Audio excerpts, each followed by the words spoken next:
안녕하세요. 사연에 빠지다의 DJ 민영입니다. 오늘 사연은 시원한 사이다 사연이에요. 주변에서 한 번쯤 들어봤을 답답한 사연인데 사이다로 마무리가 되니까 제가 다 속이 시원하네요. 오늘의 사연도 어떤 이야기일지 함께 시작해 볼게요.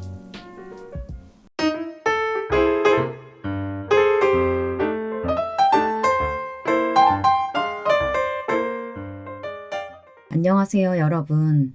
저는 강원도에서 농사를 지으며 사는 60대 여성입니다. 올해는 과연 농사가 잘 될지 벌써부터 궁금하네요.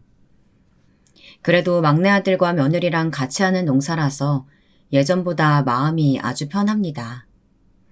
예전에는 저 혼자 모든 밭일을 해야 해서 너무 힘들었거든요. 혼자서 농사 짓다 허리가 나가기도 하고 무릎과 발목은 아직도 성하지 않아요. 농사에선 몸이 자산이라 많이 힘들었답니다. 오늘 제가 제보할 사연은 장남 부부와 있었던 일인데요. 제가 그렇게 혼자 열심히 죽어라 일하며 키운 장남과 과연 어떤 일이 있었는지 궁금하시죠? 바로 시작하겠습니다.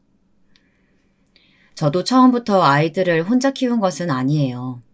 강원도 산골짜기가 고향이고 지금도 거기서 살고 있는데요. 저와 남편은 어른들 중매로 결혼하게 되었습니다.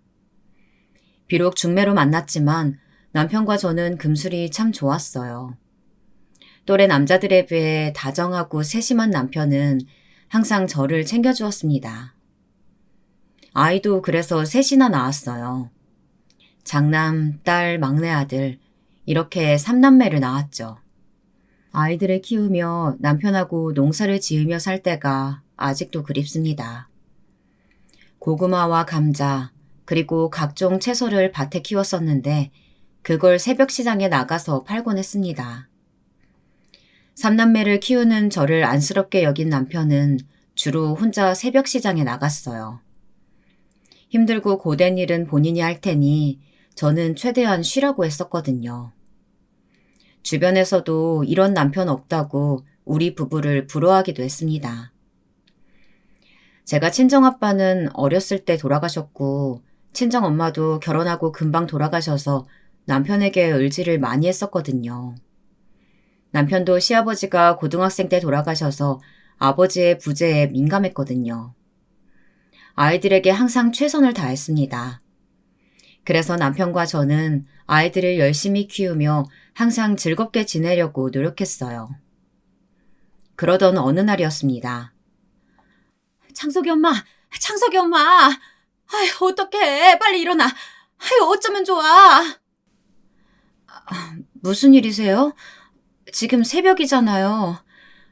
지금 잠잘 때가 아니야. 아휴, 어떡해! 이 집 아버지 큰일 났어! 빨리 와봐! 네? 큰일이요? 그게 지금 무슨 말씀이세요? 그날은 유독 막내가 칭얼거려서 저도 늦게 잠이 들었거든요. 약 3시간 정도 잤던 것 같은데 주민들이 저를 찾아왔어요. 다급하게 깨우고 소란스러운 분위기에 아이들도 잠에서 깼죠. 그런데 새벽 시장에 나간 남편에게 큰일이 났다는 말을 들었습니다. 급하게 막내를 등에 업고 밖으로 나갔더니 집 앞 삼거리에 남편이 피를 흘리며 쓰러져 있었습니다. 주변 이웃들의 도움으로 병원으로 옮겼는데 남편은 그대로 병원에 입원하게 되었습니다. 교통사고였고 다행히 바로 그 자리에서 죽은 것은 아니었어요. 하지만 저는 하루아침에 갑자기 남편이 쓰러져 말 그대로 날벼락이었습니다.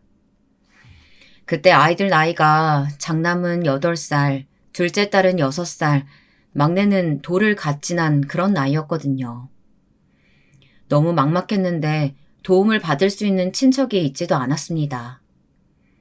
저와 남편 둘 다 외동이었고 유일한 양가 부모님은 시어머니 뿐이었죠. 그런데 시어머니도 거동이 불편하셔서 우리 부부가 챙겨드리고 있었어요. 이러니 저는 눈앞이 깜깜했습니다. 하지만 슬퍼할 겨를이 없었어요. 당장 남편의 병원비, 아이들을 키워야 하는 생활비가 없었거든요.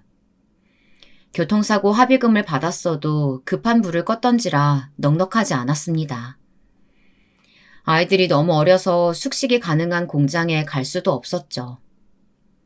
남편과 둘이 하던 농사를 결국 혼자 열심히 하게 되었습니다.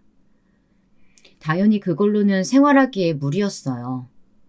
그래서 시간을 쪼개서 식당에 나가 설거지도 하고 주변 이웃들의 옷감을 받아 수선도 했습니다.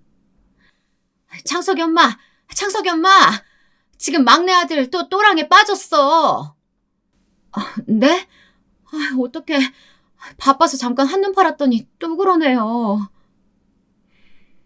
그렇게 제가 열심히 일하니까 자연스럽게 아이들을 잘 돌볼 수는 없었어요. 특히 그래서 막내가 어렸으니 사고를 많이 쳤는데요. 그래도 장남과 둘째 딸은 어릴 때 저와 남편이 많이 신경을 썼었거든요. 그런데 막내는 돌쟁이 때 남편이 병원에 입원을 해서 상대적으로 관심을 덜 받았습니다. 그 과정에서 그래서 막내의 발달이 많이 늦어졌어요. 보통 위에 형제가 있으면 말이 빠르다고 하잖아요. 막내는 위에 형과 누나가 있는데도 말이 느렸습니다. 말만 느린 게 아니고 한눈 팔면 또랑에 빠져 있고 혼자 넘어져서 울고 있었어요. 그런 막내를 저 대신 돌보느라 둘째 딸이 고생을 많이 했습니다. 엄마, 아빠 보러 병원 다녀와. 내가 막내 밥 챙기고 같이 시간 되면 나물도 다듬고 있을게. 걱정하지 말고 편하게 갔다 와. 고마워.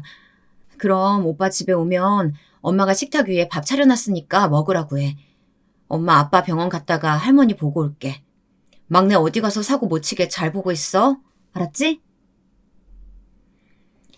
아이들을 키우며 열 손가락 안 아픈 자식이 없지만 유독 딸한테 미안한 마음이 컸어요. 본인도 어리면서 막내를 챙기느라 바빴거든요. 장남도 무뚝뚝한 성격이라서 막내가 둘째를 더 좋아했거든요. 그래도 우리 장남 덕분에 뿌듯했던 날도 수도 없이 많습니다. 어머니, 창석이가 성적이 매우 좋아서 고등학교는 더 큰 도시로 보내는 게 좋을 것 같아요. 내성적이고 혼자 있는 걸 좋아하는데 오히려 그런 애들이 타지에서 적응도 잘하는 것 같더라고요. 장남은 공부를 매우 잘했어요. 특히 중학교에 가서는 월등하게 높은 점수를 받았죠. 덕분에 학교에 상담하러 가면 선생님께서 고등학교는 멀리 보내라고 할 정도였어요. 우리 마을은 강원도 시골이라서 제대로 된 교육을 받을 수 없었으니까요. 저도 마음 같아서는 당연히 그러고 싶었습니다. 그런데 그럴 수가 없었어요.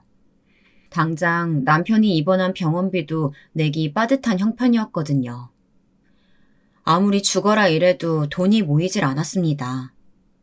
잠을 자지 않고 남의 집에 가서 청소하고 빨래를 해도 겨우 병원비를 내고 아이들을 굶기지 않을 정도였어요. 가끔 너무 돈이 없을 때는 밥을 살 돈도 없었습니다. 그럴 때는 밭에 있는 고구마를 캐서 먹이곤 했죠. 결국 장남은 고등학교도 마을에 있는 곳으로 가게 되었어요. 아들, 엄마가 미안해. 그래도 대학은 원하는 곳에 꼭 가. 알겠지? 공부하는데 못해주는 게 많아서 너무 미안해. 어쩔 수 없죠. 우리 집 환경이 이런 걸 어떡하겠어요. 괜찮아요. 제가 공부해서 집안 먹여 살릴게요. 장남은 고등학교에 올라가서 공부를 더 열심히 했습니다. 돈을 모으고 모아서 최대한 장남에게 투자했죠. 과외를 시켜줄 형편은 아니었으니 적어도 학비와 학용품은 모자르지 않게 최선을 다했습니다. 그런데 하늘도 무심하신지 우리 가족에게 불행이 닥쳤어요. 이제는 정말 마음의 준비를 하셔야 돼요. 마지막 수술이 잘 되지 않았습니다. 유감스럽지만 보내주셔야 돼요. 그동안 고생 많으셨습니다. 여보, 안 돼, 여보, 안 돼. 나는 어떻게 살라고. 병원에 누워있던 남편이 하늘로 가게 되었습니다. 마지막으로 수술했는데 그 수술 결과가 매우 안 좋았어요. 남편이 언젠가는 깨어날 거라고 혼자 생각했는데 그러지 않았습니다.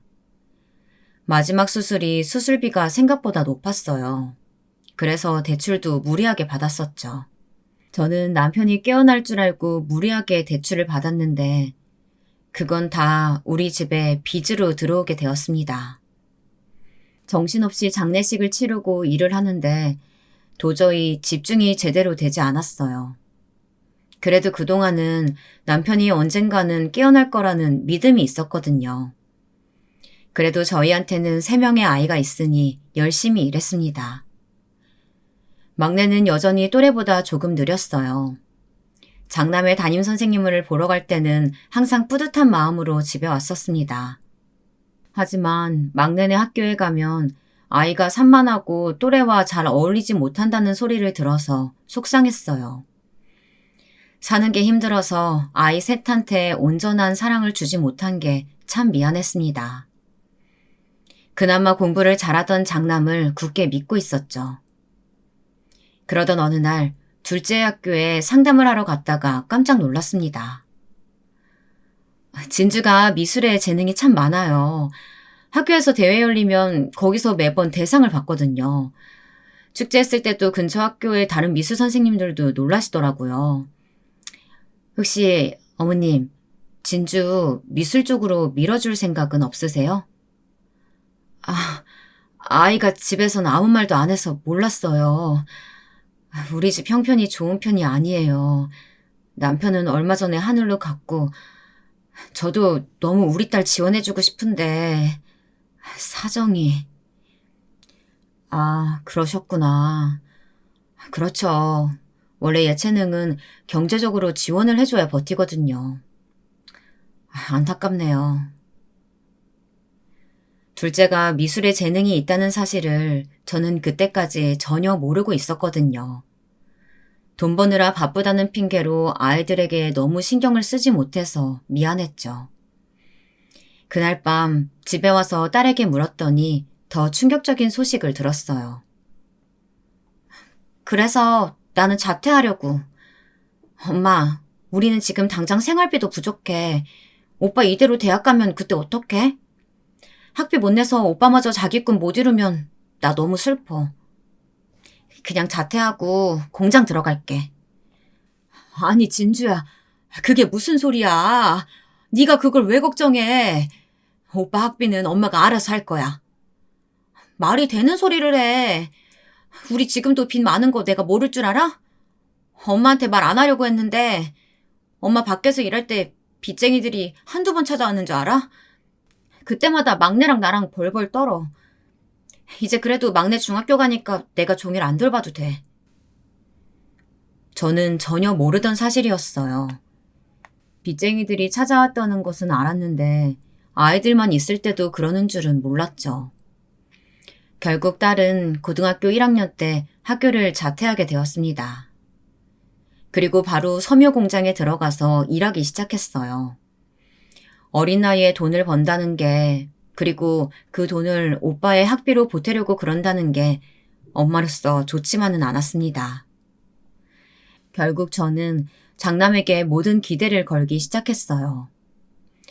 우리의 희생으로 장남이 제대로 공부할 수 있게 되었으니까요. 엄마, 저 대학 합격했어요. 서울에 있는 사립 4년제 대학교예요. 제가 공부하고 싶던 순수 국문학을 공부할 수 있게 되었어요. 뭐? 세상에 합격이라니. 우리 아들 너무 장하다. 엄마는 네가 너무 자랑스러워. 오빠, 진짜 축하해. 나는 오빠가 결국 해낼 줄 알았어. 그렇게 밤낮없이 공부하더니 이게 웬일이야? 형, 축하해. 축하해. 장남은 마침내 서울에 있는 학교에 합격하게 되었습니다. 몰랐는데 대학에 입학할 때 꽤 많은 돈이 필요하더라고요. 입학금부터 첫 등록금은 딸이 공장에 가서 일한 돈으로 해결했어요. 그리고 제가 모은 돈으로는 아들의 하숙비를 댔습니다. 평생을 강원도에서 자란 저는 아들이 서울에서 공부한다는 게 어찌나 기뻤는지 몰라요. 마을에서 이웃분들도 정말 많은 축하를 해주었습니다. 이렇게 자랑스러운 아들이라니 하늘에서 남편도 분명 기뻐했을 거예요. 그런데 그 기쁨도 오래가지는 못했어요. 왜냐하면 장남의 얼굴을 제대로 볼 수가 없었거든요. 그때는 지금처럼 핸드폰이 발달된 상황도 아니어서 하염없이 장남의 연락을 기다리곤 했죠. 엄마, 저 이번 방학 때는 못 가요. 여기서 과외하면서 돈 벌려고요. 그래야 다음 학기 하숙비를 낼 수가 있어요. 아, 그래? 알겠다. 그래도 시간 나면 꼭 한번 들려줘. 동생들도 보고 싶어 해. 저도 당연히 보고 싶어요. 시간이 없는 게 속상하죠. 제 소식 들려주세요. 그럼 이만 끊을게요. 공부하러 가야 돼요. 서울로 대학을 간 장남은 연락은커녕 얼굴도 제대로 볼 수가 없었습니다. 저는 그런 아들이 걱정되기도 하고 또 얼굴이 너무 보고 싶더라고요. 마침 막내도 형이 그립다고 자주 말했습니다. 그래서 언제 한 번은 막내의 손을 잡고 서울에 간 적이 있어요. 장남에게 연락을 먼저 하고 가고 싶었는데 연락 두절이라 결국 아무 연락도 하지 못했죠. 사실 연락 두절이라 걱정되어 간 것도 있거든요. 남편이 하늘로 간 이후 연락이 잘 되지 않으면 제가 너무 불안했어요. 가족을 한 명이라도 더 잃을 수는 없다고 생각했습니다. 그렇게 시골에서 막내의 손을 잡고 겨우 아들의 학교로 갔습니다. 예전 기억을 더듬어서 아들의 하숙집으로 갔는데 뜻밖의 소식을 듣게 되었어요. 아, 그 학생이요? 저번 학기에 나갔는데 지금 여기 없어요. 네? 그게 무슨 소리예요? 우리 아들은 그럼 어디 있어요? 나갈 때 들어보니까 바로 옆 건물에서 자취한다고 하던데요? 가봐요. 너무 놀라서 사색이 된 채로 옆 건물에 가서 수소문을 해보니 글쎄 아들이 여자랑 동거하고 있더라고요. 나중에 알고 보니 같은 과 학생이었어요. 여자친구였죠. 엄마, 아무 연락도 없이 이렇게 찾아오면 어떡해요. 깜짝이야. 엄마는 네가 보고 싶어서 아무 연락도 안 되니까 걱정되잖니. 근데 동거하고 있었어? 형, 보고 싶었어. 그렇게 됐어요. 여자친구고 지금 같이 학교 다니고 있어요. 인사해, 우리 엄마야. 안녕하세요. 그리고 바로 저 때의 여자친구가 제 첫 며느리가 되었습니다. 저에게 이런 방구 없이 동거하던 장남은 졸업하고 바로 결혼하게 되었어요. 갑자기 연락이 와서 만나던 여자친구를 집에 인사시키러 간다고 하더라고요. 그러더니 진짜 그 주 주말에 우리 집에 찾아왔어요. 저는 갑작스럽지만 그래도 아들이 결혼한다고 여자를 데려오니 얼마나 설렜겠어요. 저번엔 서로 당황스럽게 마주쳤으니 이번에는 좋은 이미지로 남고 싶었죠. 그래서 딸과 막내와 셋이 요리도 많이 준비했습니다. 시장에 가서 우리 아들 드디어 결혼한다고 자랑도 했어요. 밭에서 기른 신선한 농작물로 요리를 하고 기다렸죠. 저녁 식사하러 온다고 해서 그날 아침부터 얼마나 분주했는지 모릅니다. 그런데 6시에 온다고 했던 장남과 며느리는 8시가 거의 다 되어서 도착했어요. 엄마, 우리 왔어요. 버스를 놓쳐서 생각보다 늦게 도착했어요. 죄송해요. 아휴, 아니야. 배고프겠다. 일단 어여 앉아서 밥부터 먹자. 오늘아 수고 많았어. 우리 며느리는 서울 태생이라 시골이 많이 낯설 텐데. 네. 어머니, 혹시 화장실 어디 있나요? 화장실? 여기서 나가면 방 옆에 바로 있어. 며느리는 인사 온 첫날 표정이 좋지 않았어요. 나중에 이웃들에게 들은 말로는 터미널에서 장남과 며느리가 싸웠다고 하더라고요. 며느리 생각보다 우리 고향이 많이 시골이었나 봐요. 며느리는 마음에 들지 않는다는 표정을 대놓고 하고 있었어요. 어머니, 혹시 다른 화장실 없나요? 언니, 혹시 더러워서 그러세요? 그럼, 그 마을회관 화장실은 우리 집보다 깨끗해요. 제가 안내할게요. 저 따라오세요.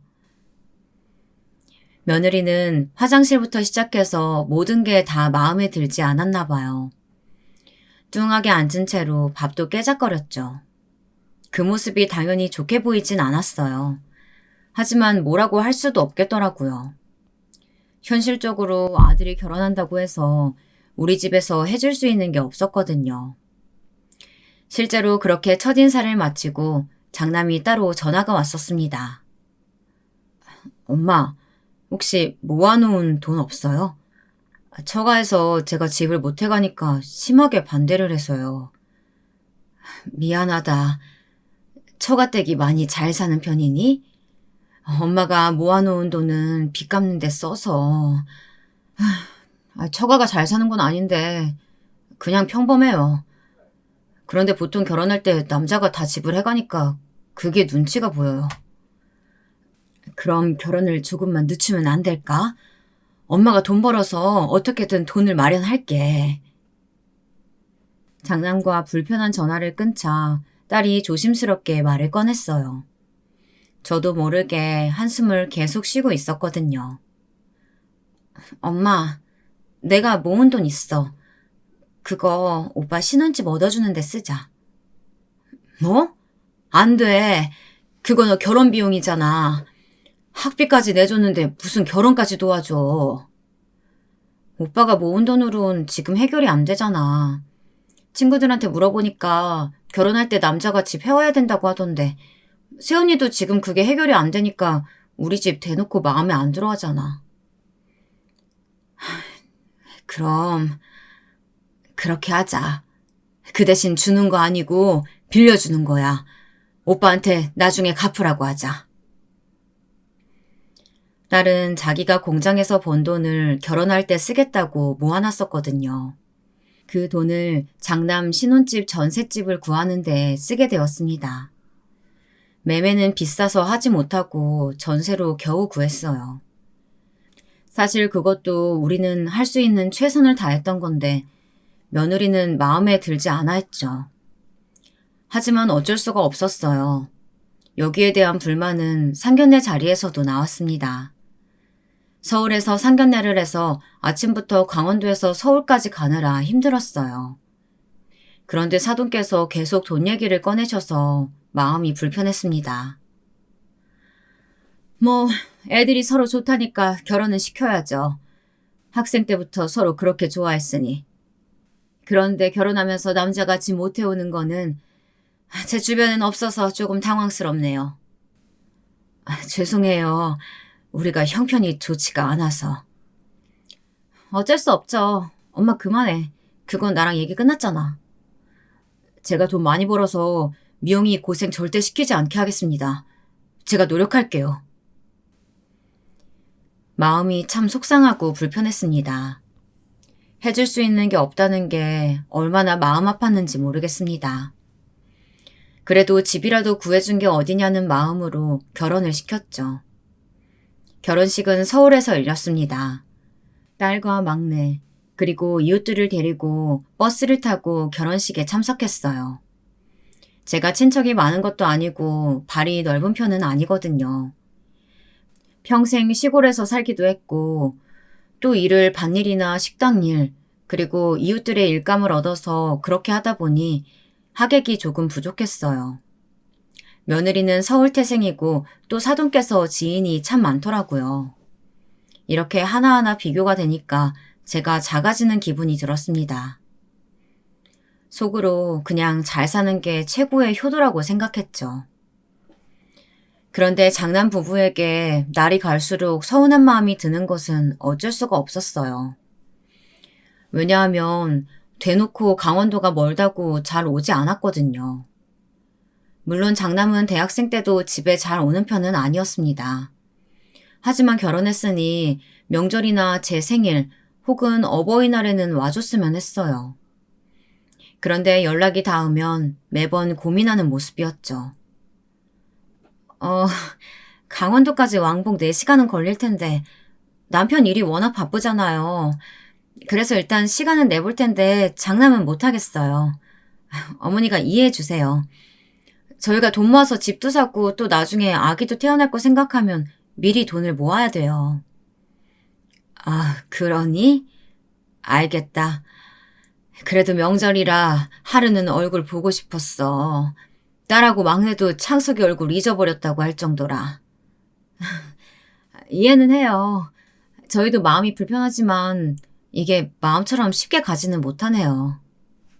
속상해도 돈을 벌려고 그런다는데 어떤 부모가 오라고 하겠어요. 또 실제로 가까운 거리는 아니니까 더 그랬죠. 그리고 저 때는 아직 딸이 결혼 전이었는데 사실 딸과 며느리는 그렇게 사이가 좋은 편은 아니었습니다. 며느리가 대놓고 쌀쌀맞거나 그러진 않는데 은근히 눈치를 주고 표정 관리를 못하는 편이었거든요. 저야 장남 부부에게 해준 것이 많이 없으니 알면서 모른 척을 하곤 했는데 딸은 그런 며느리를 좋아하지 않았습니다. 완전 공주야, 공주. 서울 꽉쟁이라는 말이 우리 새언니 두고 하는 말 같아. 그래도 자기들끼리 사이 좋잖아. 부부 사이 좋은 게 최고의 효도래. 우리가 이해하자. 우리 집 시골인 거 알면서 결혼한 거 아니야? 그런데 뭘 그렇게 와서 표정을 굳히고 있냐고. 불편해서 나도 세훈이랑 오빠 집에 오는 거 싫어. 평생을 서울에서 살았으니 시골이 불편하겠지. 그래도 너무 척지지는 마. 네 돈도 결혼할 때 돌려받아야지. 척지면 그것도 힘들다. 며느리는 사실 제가 돈을 줬다고 알고 있었어요. 그게 딸이 공장에 가서 벌어온 겨름자금이라는 걸 알지 못했죠. 그리고 이건 나중에 며느리와 우리 딸의 감정 싸움으로 번지게 되었습니다. 우선 그 일은 며느리가 첫 손주를 낳고 일어났어요. 며느리는 결혼하고 1년이 되지 않아 바로 임신했습니다. 저는 그런 며느리에게 어떻게든 부담을 주고 싶지 않더라고요. 그래서 임신 기간 때 단 한 번도 강원도에 오지 않아도 그러려니 했습니다. 무거운 몸을 이끌고 여기까지 오라고 하고 싶지도 않았죠. 대신 몸에 좋은 음식을 먹이고 싶더라고요. 그래서 미리 연락하고 날짜를 잡고 강원도에서 서울까지 간 날이었습니다. 어머님 오셨어요? 아유, 이게 다 뭐예요? 이거 다 들고 오셨어요? 너무 힘드셨겠네. 이거 다 내가 동네에서 제일 신선한 것으로만 골라왔어. 이 나물들은 농약도 안 친 완전 유기농이야. 임신했으니까 이런 좋은 것만 먹어야지. 며느리에게 먹이려고 반찬도 여러 개 해서 가져갔어요. 어머, 제가 원래 고사리를 안 먹긴 하는데 그래도 감사해요. 남편 보고 먹으라고 할게요. 그래. 혹시 또 먹고 싶은 거 있으면 언제든지 말하고. 알겠지? 장남 부부에게 제가 부담될까 두려워서 자고 가지도 않았습니다. 퇴근한 장남의 얼굴만 보고 바로 막차를 타고 집에 돌아왔죠. 그리고 며느리가 아기를 낳았다는 소식을 듣고 쌈짓돈을 모아 보냈어요. 조금이지만 그 조금이라도 도움이 되고 싶었거든요. 당연히 첫 손주라 너무나도 보고 싶은 마음이 컸습니다. 그건 우리 딸과 막내도 똑같은 마음이었어요. 그래서 먼저 연락을 기다렸는데 보러 오라는 소리를 안 하더라고요. 결국 또 제가 먼저 연락하게 되었습니다. 창석아, 아기 건강하니? 엄마랑 동생들이 보러 가고 싶은데 언제가 괜찮아? 시간만 알려주면 우리가 거기에서 맞출게. 엄마. 지금 아내가 친정에 가서 조리하고 있어요. 아마 2달은 있을 텐데 우리 집으로 다시 오면 제가 연락할게요. 그러니? 알겠다. 그럼 연락 기다릴 테니까 꼭 연락 줘. 너무 보고 싶다. 그렇게 2달을 손꼽아 기다렸는데 도저히 연락이 오지 않더라고요. 결국 제가 먼저 연락해서 손주를 보고 싶다고 말을 꺼냈습니다. 그런데 돌아온 대답이 너무 충격이었어요. 어머니, 아직 아기가 많이 어려서요. 특히 위생이나 면역 관련해서 신생아는 취약해요. 제가 몸이 많이 힘들기도 하고 지금 정신이 없어요. 괜찮으시면 조금만 더 나중에 보면 안 될까요? 며느리는 몸이 좋지 않다며 우리 가족이 신혼집을 방문하는 것을 꺼리더라고요. 그래서 결국 손주를 저는 100일 잔치 때 처음 보게 되었습니다. 너무 기다렸던 만남이었고 또 손자를 실제로 보니 예뻐서 감탄사가 나왔어요. 어머님, 도련님하고 아가씨랑 다 화장실 가서 손 씻고 와주세요. 아이가 너무 어려서 예민해요. 이해 부탁드려요. 언니, 저희 이미 들어오기 전에 씻고 왔어요. 괜찮아요. 그래도 아기 앉기 전에 한 번 더 부탁드려요. 요즘 특히 세균에 의해 감염되는 경우가 많잖아요. 비누로 깨끗이 닦아주세요. 네, 알겠어요. 비누로 닦고 물티슈로 닦아서 아예 세균 없게 할게요. 네, 그럼 다 손 깨끗이 씻고 나와주세요. 딸과 며느리의 은근한 신경전이 느껴졌어요. 그래서 그냥 저는 딸을 끌고 화장실로 가며 이야기했습니다. 오늘만큼은 며느리에게 다 맞춰주자고요. 그렇게 100일 잔치가 끝나고 강원도로 돌아가는데 발이 떨어지지 않았습니다. 겨우 본 손자를 또 언제 다시 볼지 모르니까요. 다행히 다음 달 바로 추석이 있어서 그날을 기대하며 돌아갔습니다.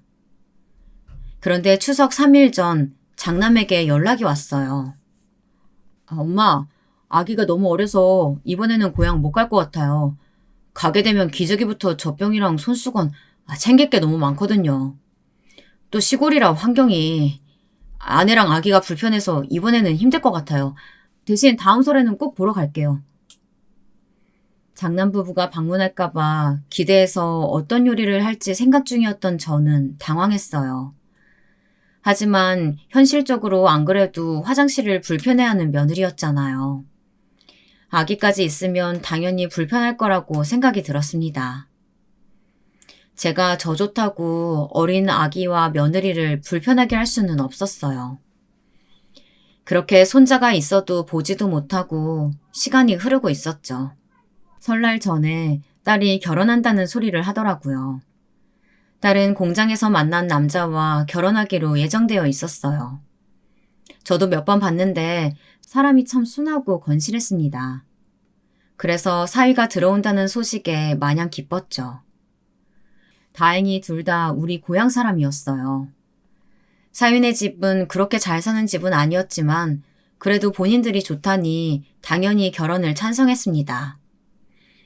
며느리를 맞이할 때처럼 사위가 올 때도 음식을 많이 준비했어요. 아이고 장모님, 다음부터 이렇게 많이 차리지 마세요. 사위 배 터져요. 아유, 이걸 다 먹을 줄은 몰랐지. 입에는 잘 맞아? 나는 우리 장모님이 식당 사장님인 줄 알았어요. 이렇게 음식 잘하는 거 보면 내가 나중에 식당 하나 열어드릴게요. 세상 사람들 다 장모님 손맛 알아야 돼요. 사위는 넉살이 참 좋았어요. 그 모습을 보니 자연스럽게 며느리가 떠오르기도 했죠. 그렇다고 대놓고 비교할 수는 없었고 그냥 마음속으로만 생각했습니다. 상견례 자리도 장남과는 달리 너무 훈훈한 분위기였어요. 사돈댁도 좋은 분들이셨고 애초에 마을 사람이라 경계도 덜했죠. 다만 그쪽도 집안 형편이 좋지는 않아서 집을 당장 마련하기가 힘들었어요. 그때 제 머릿속에 장남에게 빌려준 딸의 결혼 자금이 떠올랐습니다. 그래서 생각난 김에 아들에게 전화를 걸었어요. 그러니까 그 돈을 이제 돌려줘. 이번에 결혼할 때 보태서 집 구해야 될 것 같다. 알겠지? 며느리한텐 네가 말 잘 전해주고. 엄마, 아무리 그래도 너무 이렇게 갑자기 말씀하시면 우린 어떡해요. 저 지금 아기도 태어나서 안 그래도 빠듯한데. 이걸 어쩌지. 네 마음도 알겠는데 일단 그게 빌려준 돈이잖니. 지금 며느리는 그 돈의 실체를 모르는 거지? 그럼 내가 말할까? 아니에요. 제가 말해서 이번 달 안으로 꼭 드릴게요. 그리고 바빠서 시골 못 가요. 설날에도 못 갈 거예요. 끊을게요. 장남은 짜증 섞인 목소리로 전화를 끊었습니다. 당황했지만 그래도 받을 건 받아야 한다고 생각했어요. 딸의 결혼식이 다가오며 집을 구해야 하는데 장남은 연락이 잘 되지 않았습니다. 결국 저는 며느리에게 전화를 걸어 설명했어요. 저는 전혀 모르던 얘기라서 당황스러워요. 그런데 지금 아기가 돌도 안 됐잖아요. 갑자기 전세금을 주라고 하시면 저희는 그럼 단칸방에 가서 살아야 되나요? 어머님 손주잖아요. 그렇게 예뻐하셨으면서 저 서운해요.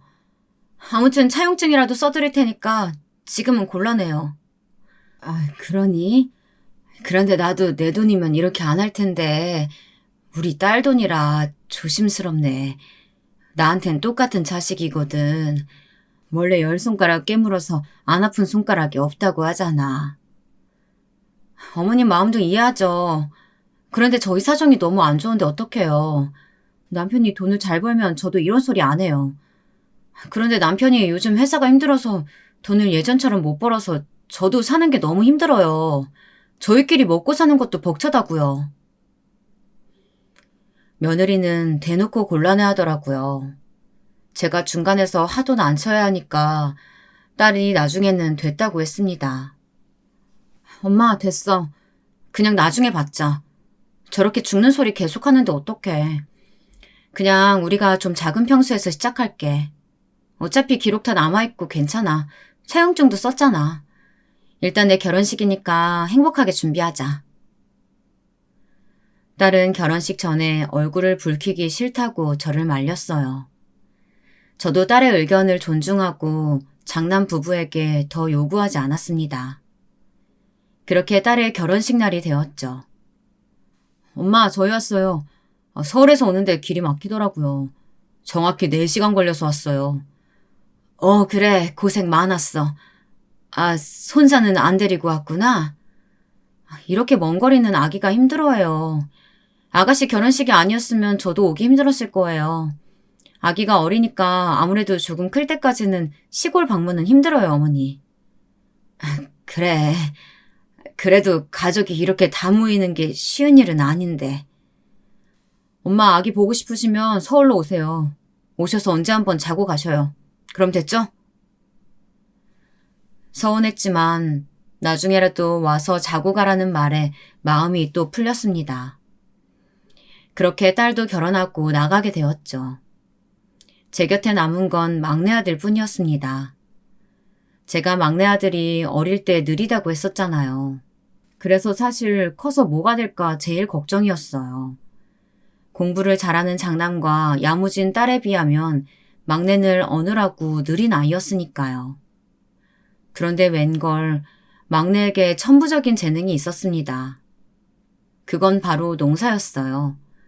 가만 보니 막내가 키우는 농작물이 아주 싱싱하고 죽지도 않더라고요. 확연하게 차이가 날 정도로 수확을 매우 잘했습니다. 아이고, 막내가 농사를 잘하네. 우리 밭에도 와서 좀 도와줘. 이웃들이 나서서 우리 막내를 탐할 정도로 일을 잘했어요. 그래서 막내가 농사를 본격적으로 시작하며 저도 예전처럼 경제적으로 어렵지는 않게 되었습니다. 이렇게 시간이 흐르고 어느 날이었습니다. 딸은 결혼과 동시에 임신해서 아들을 낳았어요. 장남 부부와 달리 딸 부부는 저를 많이 찾아왔어요. 당연히 거리가 가까우니 제가 많이 가기도 했죠. 어머님이 해주시는 요리가 세상에서 제일 맛있어요. 어느 식당에 가도 이런 맛 찾기 힘들던데. 정말 대단하세요. 우리 정은이도 외할머니 요리 맛 보면 어디 가서 만족 못할걸요? 맛있게 먹어줘서 고마운데 말까지 이쁘게 하네.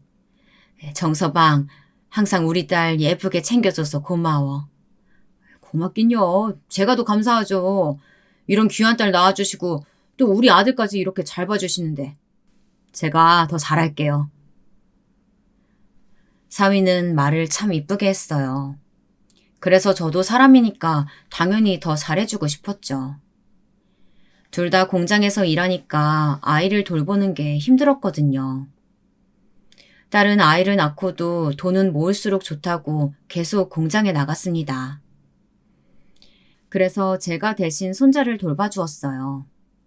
아이가 또래와 비교해서 많이 순한 편이라 쉽기도 했고 적적했는데 잘된 일이었죠.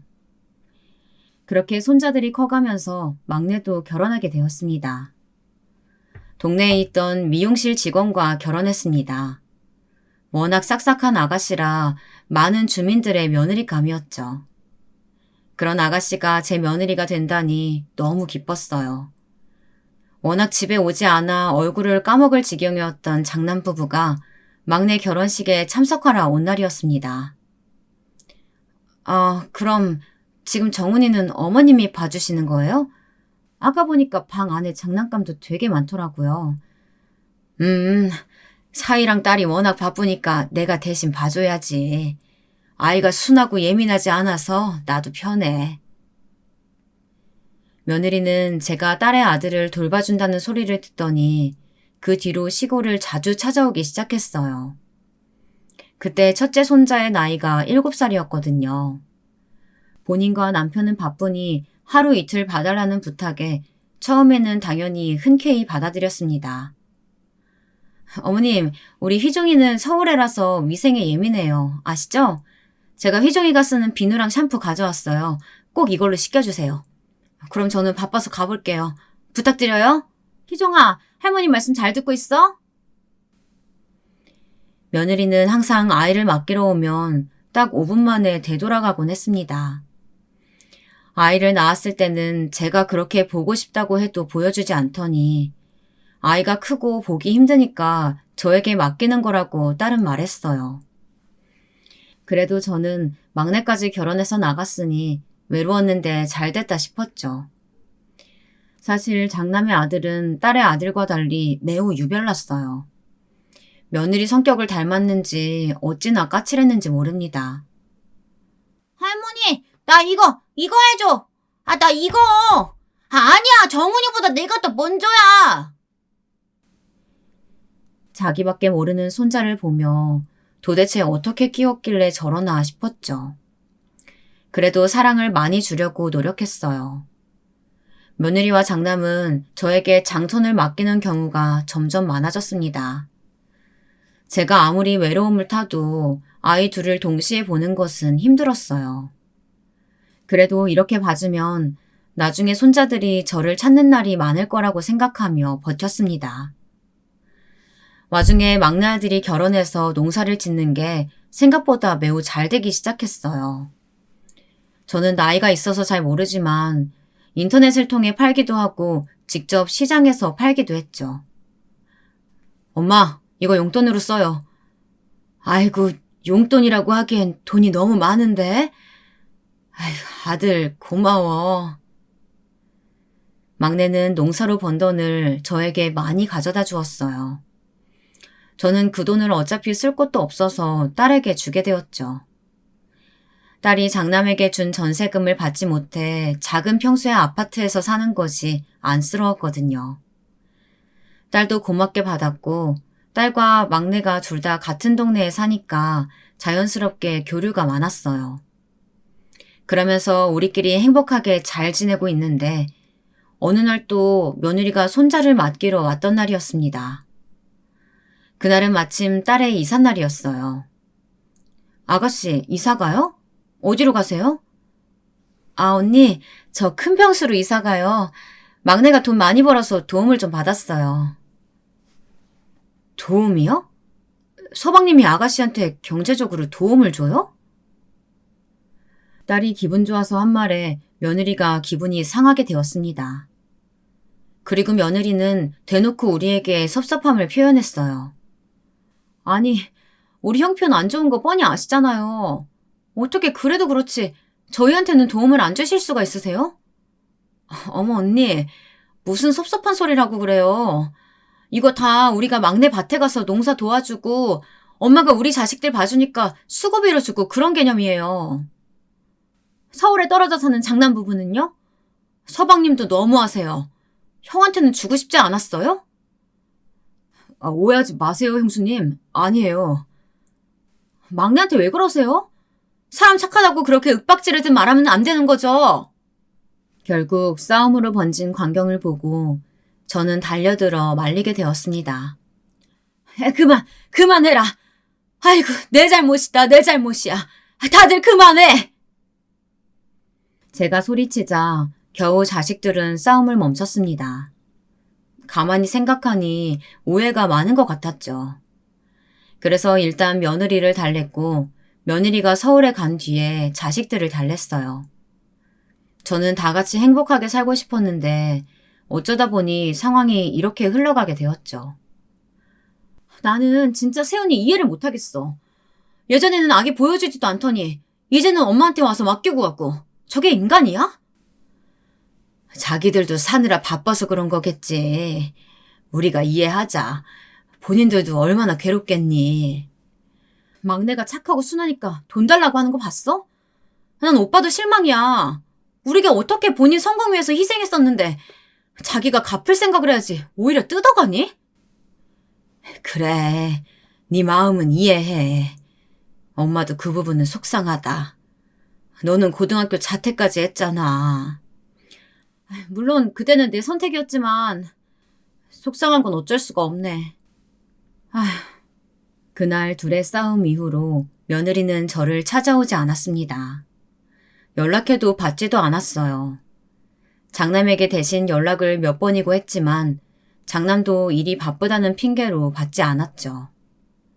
그러다 제가 이러다 영영 인연이 끊길 것 같더라고요. 그래서 몰래 돈을 보내기 시작했어요. 이건 딸도 막내도 모르던 사실이랍니다. 그랬더니 조금씩 연락을 받기 시작했죠. 그런데 찾아오지는 않았어요. 명절에도 제 생일에도 겨우 전화 한 통으로 대신하곤 했습니다. 어머님, 이번 명절도 바빠서 도저히 못 갈 것 같아요. 얼굴 못 본 지가 벌써 3년째라. 보고 싶구나. 어떻게 손자 내가 돌봐줄 테니까 올래? 이제 초등학교 들어가서 지금 바빠요. 어머님이 이해해 주세요. 대신 5월에 어버이날 있잖아요. 그때 꼭 찾아뵐게요. 약속해요. 그래, 알았다. 그럼 어버이날에 보자. 며느리는 어버이날에 저를 찾아온다고 말했어요. 워낙 손자도 장남도 며느리도 못 본 지가 오래되어 그리웠었는데 잘 됐다 싶었죠. 오랜만에 보는 손자가 얼마나 컸을지도 궁금했습니다. 딸은 왜 기다리냐며 저에게 핀잔을 주었지만 그래도 저는 설렜어요. 손자가 식혜를 좋아해서 식혜도 가득 만들었죠. 그리고 어버이날 전날이 되었습니다. 분명히 어제까지도 장남이 오겠다고 했었는데 당일인 어버이날 전날이 되자 갑자기 연락이 왔어요. 엄마, 우리 지금 오늘 못 갈 것 같아요. 아들이 갑자기 감기에 걸려서 응급실에 가야 돼요. 늦게 연락해서 죄송해요. 뭐? 알겠다. 아니 근데 심각하니? 요즘 감기가 그렇게 독하다던데 무슨 일이야? 일교차가 커서 감기에 걸렸나 봐요. 아들은 우리가 챙길 테니까 걱정하지 마세요. 알겠어. 아프지 않게 잘 챙겨주렴. 갑자기 당일에 손자가 아프다는 연락을 받게 되었습니다. 당연히 할머니인 저는 걱정했어요. 그리고 전날따라 유독 손자가 더 보고 싶더라고요. 아무리 말썽을 부려도 손자니까 사랑스러웠거든요. 또 제 자식인 장남도 그렇고 며느리도 몇 년을 얼굴을 못 봤으니 아쉬웠죠. 순간 머릿속에 생각이 들었습니다. 매번 장남 부부와 손자가 고향에 왔으니 이제 제가 가야겠다고 마음을 먹었죠. 엄마가 간다고? 지금 보니까 표는 남아있어. 오늘 막차 타고 올 거야? 안 그래도 식혜 이렇게 만들어놨는데 그거라도 주고 와야지. 다들 얼굴 못 본 지도 오래됐잖니. 간 김에 주고 오늘 안에 돌아올게. 그렇게 서울로 설레는 마음을 가지고 가게 되었습니다. 아픈 손자에게 먹일 식혜를 보며 뿌듯한 마음이 들었어요. 몇 시간을 달려 마침내 서울에 도착했습니다. 병원으로 갈지 아들 집으로 갈지 고민하고 장남에게 전화를 걸었습니다. 그런데 5번이 넘도록 받지를 않았어요. 아유, 왜 이렇게 안 받아? 손자가 많이 아픈가? 아휴, 이게 무슨 일이야. 저는 웬만하면 며느리에게 연락하지 않거든요. 어쩔 수 없을 때만 연락을 하는데 전날은 장남이 연락을 받지 않아서 며느리에게 전화했어요. 며느리도 한 번에 받지는 않았어요. 저는 안 그래도 걱정이 매우 많은 성격입니다. 그런데 둘 다 연락을 안 받으니 순간 머리에 많은 생각이 스쳐 지나갔어요. 손자가 혹시 수술을 했나? 응급실에 가서 연락이 되지 않는 건가? 초조하고 불안한 마음에 손까지 떨고 있었죠. 제가 대합실 한가운데서 전화기를 붙잡고 그러고 있으니 영무원이 저를 도우러 왔어요. 어르신, 무슨 일 있으세요? 아까부터 지켜봤는데 계속 핸드폰만 들고 계셔서요. 아들 부부가 연락이 되질 않아서요. 손자가 아프다고 했던 게 마지막 연락인데 아무래도 무슨 일이 생긴 것 같아요. 어떡하지? 순간 저를 친절하게 돕는 사람을 보니 감정이 북받쳐 올랐습니다. 그러자 영무원은 본인이 전화를 해보겠다며 핸드폰을 가져갔어요. 그리고 영무원의 핸드폰으로 가장 최신 연락인 며느리의 번호로 전화를 걸었죠. 그랬더니 너무 놀랍게도 전화를 한 번에 받더라고요. 영무원도 놀랐고 저도 놀랐습니다. 안녕하세요. 네, 선생님. 여기는 서울역이에요. 혹시 시골에서 어르신이 올라오셔서 지금 연락이 안 된다고 하시던데 전화 바꿔드릴게요. 여보세요? 아가? 왜 내 전화는 안 받고? 아니다. 아이는 괜찮니? 어머니, 지금 뭐 하시는 거예요? 이렇게 갑자기 서울역이라뇨. 애가 아프대서 내가 만들어준 식혜를 좋아하잖아. 그래서 얼굴도 너무 오래 못 봐서 들고 왔어. 이것만 주고 바로 내려갈게. 어머니, 진짜 도대체 왜 이러세요? 우리 부부 그냥 좀 냅두시면 안 될까요? 어? 일단 어디니? 내가 거기로 갈게. 택시 타고 갈 거니까 주소만. 저희 지금 서울 아니에요. 진짜 눈치가 왜 이렇게 없으세요? 내려가 계세요. 저희가 연락할게요. 며느리의 말에 저는 너무 놀랐습니다. 서울이 아니라는 말에 이게 무슨 상황인가 싶었죠. 일단 영무원의 폰으로 전화한 거라 핸드폰을 돌려주고 제 핸드폰으로 전화를 걸었어요. 아니 어머님, 말씀드렸잖아요. 저희 서울 아니라고요. 왜 자꾸 이러세요? 진짜 노인네가 적당히 하면 알아들어야지. 아우! 뭐? 너 지금 나한테 뭐라고 그러는 거니? 나는 너희 보려고 시골에서 지금 올라왔는데 너희가 나한테 어떻게 이래? 순간 서운했던 마음이 울컥하고 터져나왔어요. 단순히 이번 일뿐만이 아니고 그동안 참아왔던 게 터졌습니다. 속상하고 서운하고 원망스러웠어요. 그런데 그런 저를 두고 며느리는 쌍욕을 하며 노인네가 눈치가 없다는 등 저를 원망하더라고요.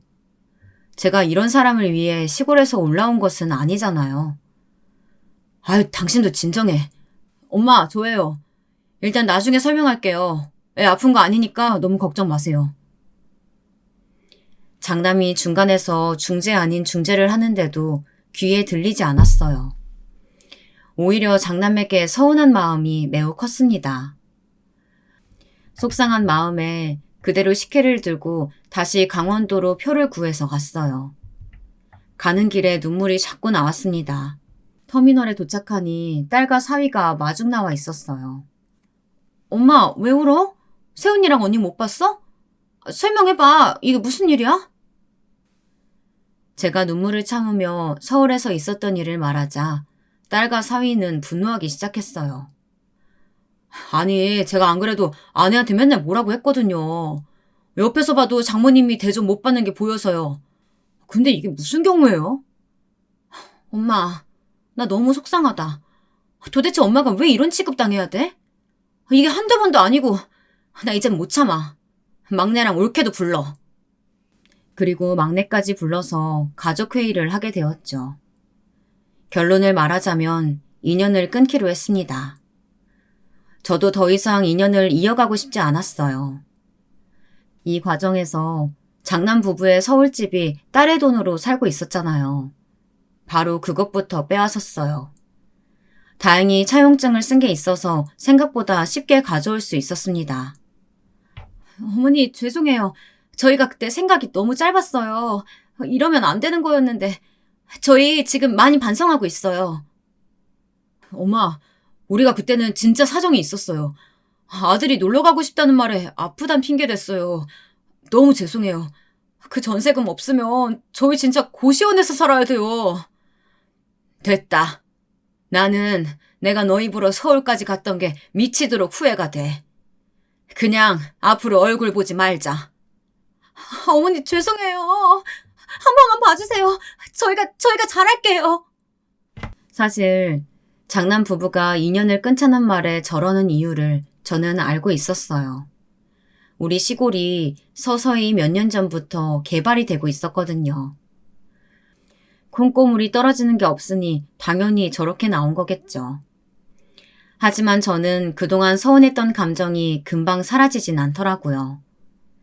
그래서 지금 전화 이후로는 며느리와 장남이 찾아와도 얼굴을 보고 있지 않습니다. 그렇게 보고 싶다고 할 때는 오지도 않더니 제가 연을 끊겠다니까 찾아오더라고요. 그 모습을 보고 더 정이 떨어졌습니다. 지금은 딸과 막내 부부하고만 교류하고 살고 있어요. 지금이 훨씬 편안하고 안정된 생활을 하고 있습니다. 여기까지가 제가 준비한 사연인데요. 여러분은 어떻게 들으셨어요? 시골에서 살다 보니 무료한 일상이 대부분이거든요. 그런데 이런 일이 생겨서 한동안 마을에서 화제거리였어요. 여러분도 재밌게 들으셨으면 좋겠습니다. 저는 그럼 이만 여기서 줄일게요. 제 사연 들어주셔서 진심으로 감사합니다. 여러분, 행복한 날들 보내세요.